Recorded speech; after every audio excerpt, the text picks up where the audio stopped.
AM Impact on Your Health is sponsored by Dennis J. Courtney, M.D., Director of the Courtney Medical Group, located at 3075 Washington Road in McMurray, Pennsylvania. For more information or to make an appointment, call 724-942-3002. That's 724-942-3002 for Dennis J. Courtney, M.D.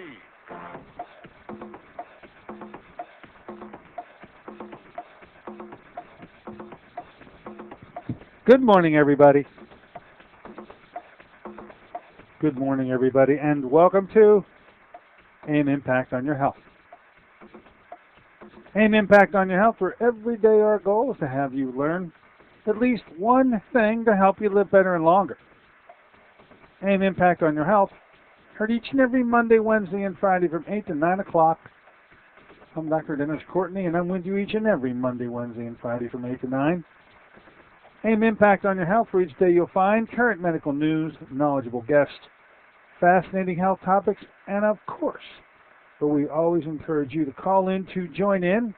Folks, we have lit them up around here over the last couple of weeks. It's been a fish oil, conundrum, controversy. We're straightening out that controversy. We're bringing you the scientific information to back up the claim made by, not really made by me, but the message is carried from others by me to you, which has been fish oils are hazardous to your health.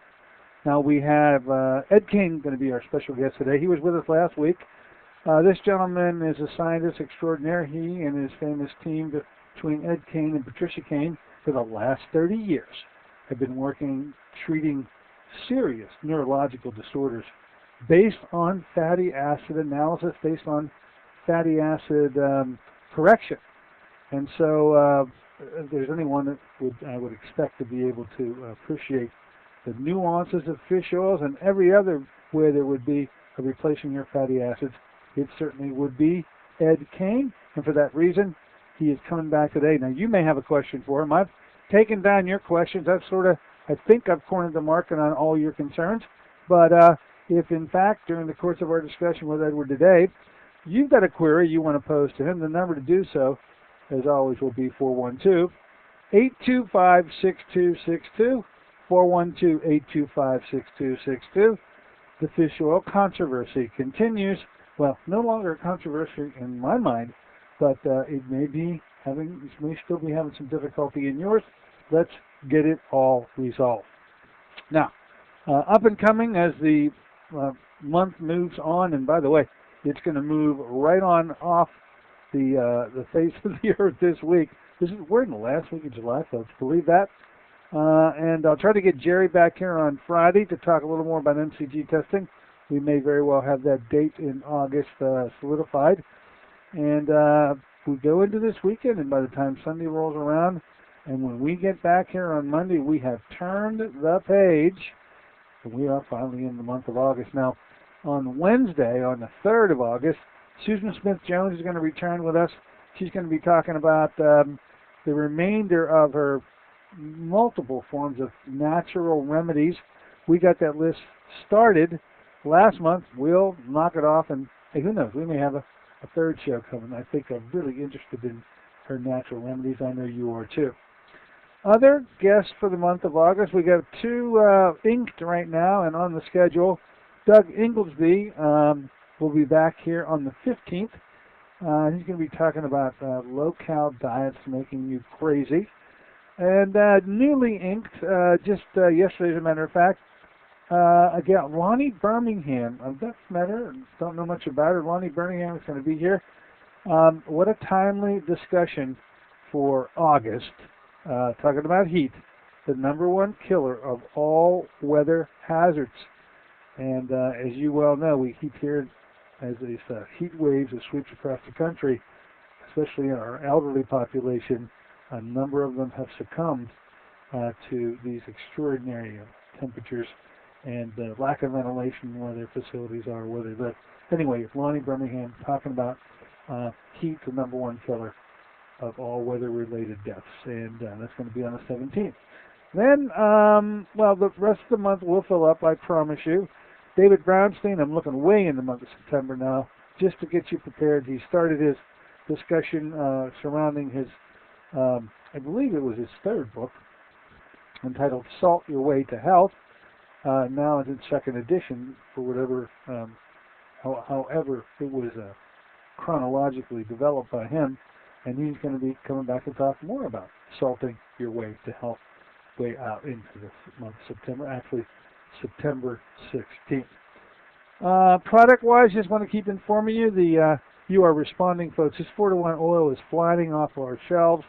Of course, the inventor, the manufacturer of this unique product is the guest of ours today. We'll talk a little bit more about 4-to-1 oil, the Body Bio, the name of the company, Body Bio. The only company I already know that actually manufactures this stuff. We'll ask Ed. I'm pretty sure he says it's exclusive. Once again, based on the science that you're learning about, you may want to get some of this stuff too. We got our order in. The remainder of the order will be in by tomorrow. So by Friday, we'll have 4-to-1 oil here, replenishing our exhausted supply. We went through it that fast. Don't forget RTD dressing. This is the only place to get. These are all unique, okay? I don't know anyone else that handles these things. For sure, the Body Bio, I think we're very unique, and we're one-of-a-kind place to be able to pick that up. RTD dressing, I absolutely am sure about this, because the only other place that you're able to get the RTD dressings are in the surgical suites of various operating rooms throughout the city. Surgeons are using RTD dressings when they close wounds and they're put the finishing touches on the surgery. After they've closed the skin, they're using RTD dressings. Hospitals have them. You can't get them, or at least any other place than here. We've got our supply of them. If you are, in particular, I bring these to you as a service because of diabetics who absolutely require a special way to handle their wounds. You need to have these dressings. It sort of looks like a pad, a 1/4-inch thick pad. It's blue, and it's a 4x4 piece of material.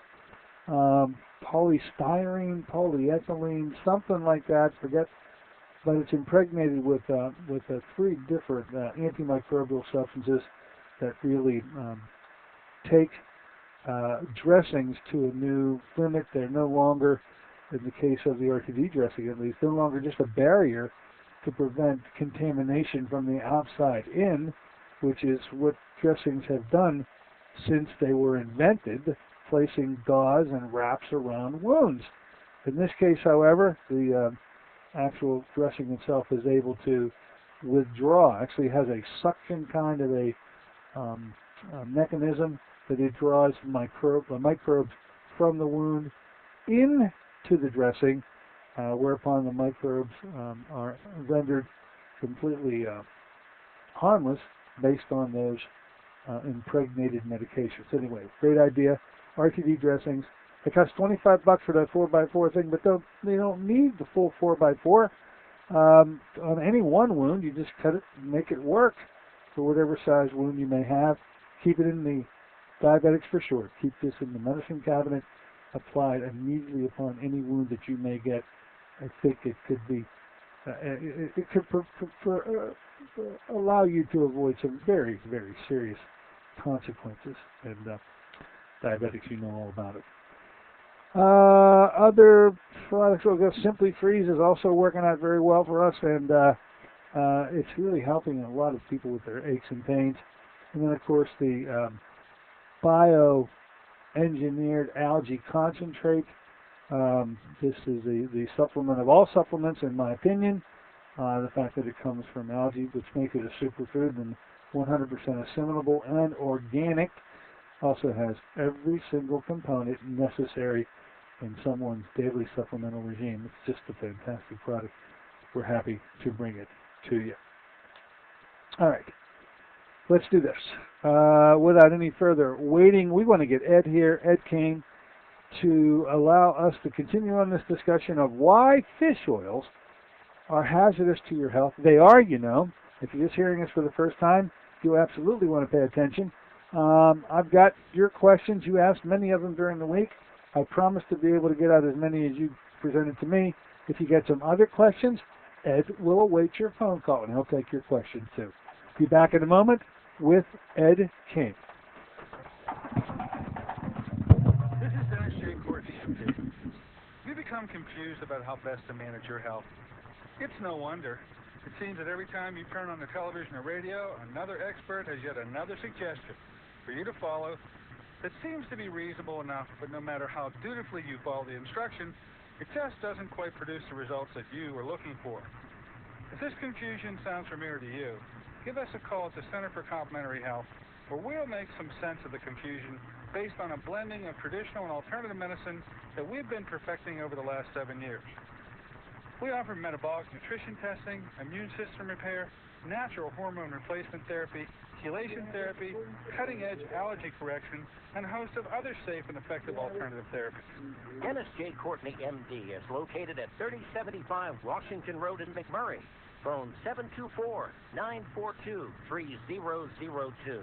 Want to help your family eat healthier? Instead of learning to disguise tofu in wondrous ways, how about some real nutritional power? If your family has the typical American palate for fries, pizza, and burgers, giving your family the blessing of good nutrition is a struggle. Fruit of the Spirit is the answer for your family's nutritional needs. Fruit of the Spirit is an all-natural, whole fruit puree made from fresh fruits native to the Holy Land with alkalizing minerals. Fruit of the Spirit was 5 years in the formulation, the work of a team of top nutritional experts with independent science to confirm its antioxidant power. 1 ounce a day provides the equivalent of 5 servings of fruits and minerals. Fruit of the Spirit is convenient, affordable, and delicious. Even your picky family will sing the praises of Fruit of the Spirit. Give your loved ones the blessing of good nutrition. Call 1-800-442-3793 for a special promotional offer. Fruit of the Spirit, a blessing for your good health. That's 1-800-442-3793. Call them now. 1-800-442-3793.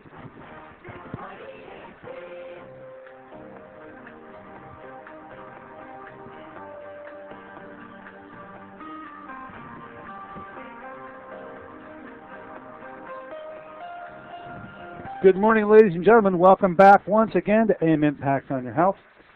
Heard here on KSB 620 each and every Monday, Wednesday, and Friday from 8 to 9 o'clock. I'm Dr. Dennis Courtney with you today on this Wednesday version of the show, and in anticipation, because you knew he was coming back, folks, we have raised we've raised an issue here, and we usually do this. It's not unique to me for sure. But science has to rule the day, folks. And when science does so in a way that startles the not only the medical community but the consumer community, then there's got to be some explanation of that science. There's no finer person to make that explanation when it comes to this issue with fish oils than our guest today. He kicked us off last week, getting us set so we can navigate these waters in an untreacherous way.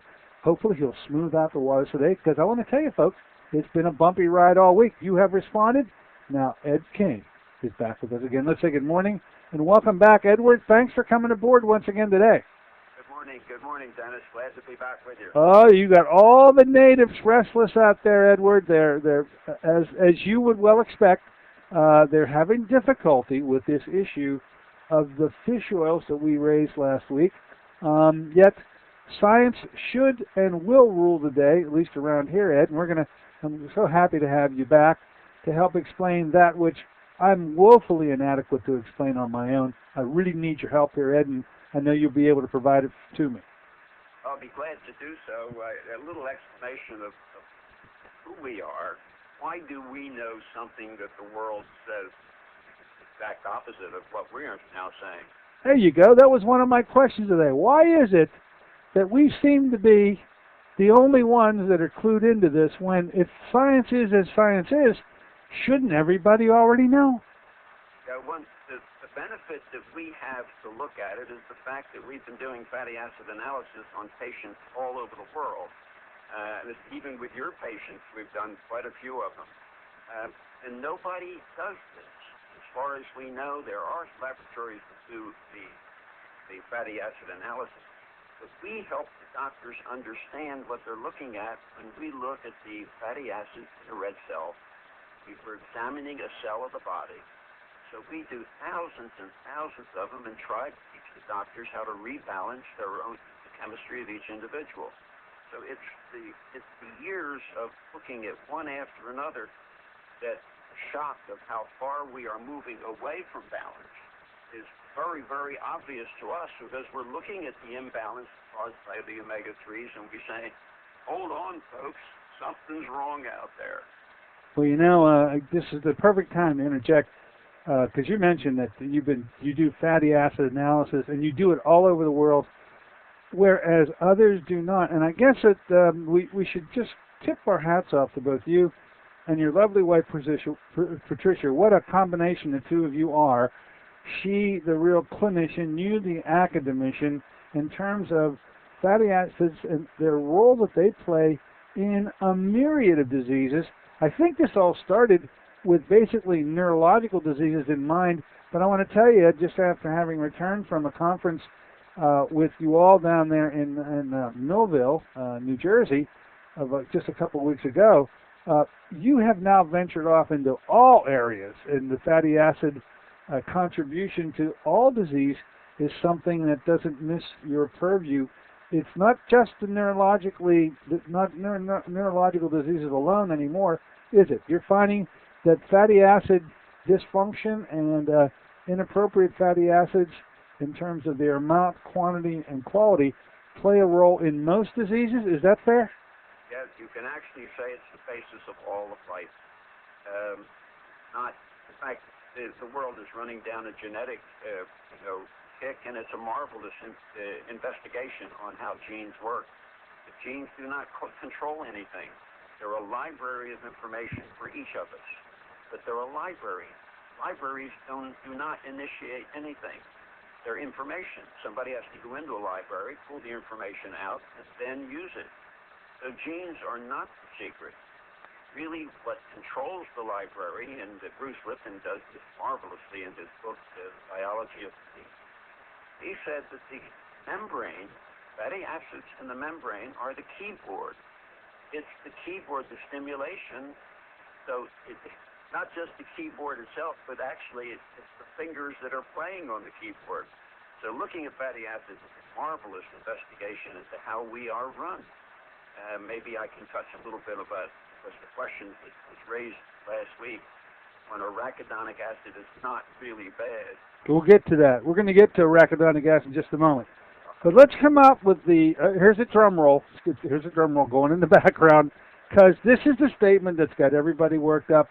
And it maybe points to how well entrenched, the concept of supplementation and replacing fatty acids, essential fatty acids, I think is known to all. I would have to say that it's also known to all is that they come in forms of omega-3s and omega-6s. There's a belief out there, and I want you to get into this too, that we, with our diet being so overly stocked with omega-6s rather, and not omega-3s, that fish oil, by default, has become the way to replace your omega-3s, when in fact, there's as many 6s as there are 3s in there anyway, but that's neither here nor there. How about this phrase from, it's just pure, blunt, hit you in the gut, which is, fish oils are hazardous to your health. Now, Ed, if I say that, and I say that by virtue of having spoken to you, that makes me emboldened to say it, how can that be so? Well, it's the reason that it has been overblown by the media that is that panacea, because actually fish oils are helpful. They are only harmful when we use too much of them. So excess is the key here, not the fact that fish oils harm, but they can really harm your health. We have evidence on top of evidence where the metabolism of each individual who overexpresses it goes the opposite way. And what the real key is, it's quite plain and simple. The omega-3s will suppress the omega-6s. But we open up another, Pandora's box, because everybody thinks that omega-6s are bad. And omega-6s run the show, not the omega-3s. The omega-3s run the show in the brain. They are highly essential to good brain management, for eyesight, for thought processes. But in the body, the omega-6s run the show. But even in the brain, to any growth of neurons, to build a neuron, you need omega-6s. To build anything in the body, you need 6s. Omega-3s come into high level of performance. They really perfect eyesight, perfect brain function. But if you want to build the brain, you need the omega-6s. And this is just not shown because, and the rationale is clear, there is a force out there that tries to suppress 6s because making them into a bad guy, then you'll go out and buy something that will suppress them, such as NSAIDs or steroids. Both of those will suppress the omega-6s. And in addition, now we have the overexpression of omega-3s that will suppress the 6s. So this campaign of denigrating the omega-6s has been going on for almost 100 years. And the beneficials of that is to sell more drugs, such as NSAIDs. That's one of the biggest sellers of drugs in the world today. All right, you come with a very good lead-in, which is, I believe, as you have just stated, that the omega-6s have been made out to be the bad guys, and because of our diet here, we're believed to be overabundant in omega-6s and woefully inadequate omega-3s. And you say that's not so, or is that actually so? No, yes, see, it has been, because when we started processing oils in the last century, it started even 2 centuries back, but in the last century really has got blown away because processed foods have become so prominent. Just think of French fries, for example. I mean, the oils that are processed and go into those drums where we dip fries in is an enormous industry. And the oils that they are using are polyunsaturated, and you can't eat polyunsaturated and get away and come out clean and healthy. It doesn't work. They used to use coconut butter, which was fine because it was saturated. Then we get into the discussion of saturated and unsaturated. And the public just doesn't understand that as clear as they should. And the processing industry has moved us in the opposite direction. So they've encouraged the use of a lot of omega-6s because in that oil is a lot of omega-6s predominantly. And destroying and hurting that oil by high heat is something that we're paying the penalty for. But bringing this out to the open is really something that you and I, all researchers, should do. That's our goal, is to educate. And that's what we try to do. And that's what we're doing today. And really, you're the only beacon of light, and it has to do with the 30-plus years that you and Patricia have in the fatty acid analysis that you do and the correction of disease by readjusting and redistributing and balancing the entire fatty acid population based on science, once again, and not on conjecture or theory. It's so easy to do. One of the beauty parts of fatty acid knowledge is once you get a little bit of that knowledge, you can walk into a health food store or you can walk into Dr. Courtney's office and pick up a bottle of oil and literally change your life. And I know you feel so strongly about that. We're going to get to the product that now should be replacing fish oils, but let's get more into this phrase that's got everybody worked up. Fish oils are harmful to your health, and we're not talking about, although I'm sure there's an element of concern when it comes to mercury contamination, because fish oils all have the potential for that. Rancidity issues, which I think would also be an issue with fish oils that would be of concern. But you're not talking about mercury, and you're not talking about rancidity. You're talking about the actual components of fish oil and how it is that those two components can have a detrimental effect. And I'm talking about two substances called DHA and EPA. Will you lecture us, please, on these two substances and how it is that not just one, but both of them can be harmful to your health? Well, the basis of the answer for that is that in the fatty acid textbooks themselves, this has been known for years, EPA directly lowers arachidonic acid. It has the power to compete with arachidonic acid very, very effectively to lower it. It acts almost like an NSAID, like a an anti-inflammatory NSAID, like aspirin, which also lowers arachidonic acid. But EPA, the reverse is not true. The omega-6s do not lower the omega-3s. So taking a lot of EPA effectively over several, months and months and years, you will directly lower arachidonic acid. And that would be arachidonic acid and how big it is and how important it is. Yeah. And then you have to fight the literature and the media who have been saying that it's a bad guy. It really is not bad. Well, I think because we've talked here on the air on Wednesday, then I called you up and said, you know what, Ed, you gotta enlighten me a little more about this arachidonic acid. What you then told me, I've since now brought back to our listeners, and I think it's a great foundation to allow listeners to appreciate how it is that disturbance of arachidonic acid is vitally important to your health.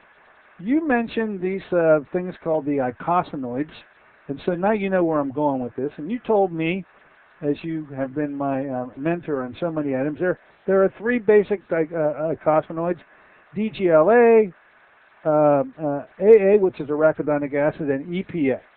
And then you did another thing. You said that the normal content of these in the body are DGLA, 10%, arachidonic acid, 89%, and then EPA, 0.5%. A small fragment, but nonetheless represented in the eicosanoids. Talk to us a bit about the eicosanoids in general as a group, and then in particular that ratio, that proportion, 10 to 89 to 1/2. And I can now see why, if you're taking a fish oil which has such a potent amount of EPA, you could easily disturb that ratio. Now, take it away, Ed. There's the rudimentary beginnings of your explanation. Please fill in our gaps. You did a great job because you really zeroed in on the key concept. Arachidonic acid at 89% is the master controller throughout all of metabolism, of all animal metabolism. I give you to lower that 89%, which EPA can do, and disturb that, you disturb all of function.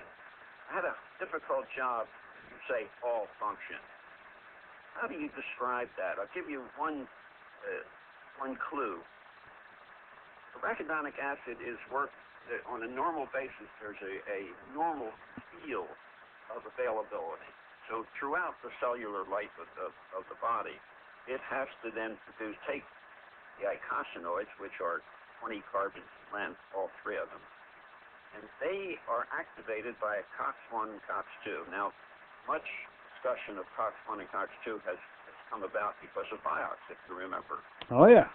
Which Vioxx will actually suppress COX-2, but it was another effort of the pharmaceutical world to lower function. To lower function, if you have pain in the body, the initiator of pain is arachidonic acid, because the arachidonic acid is basic information. It's telling you, hey, fellas, something is wrong here.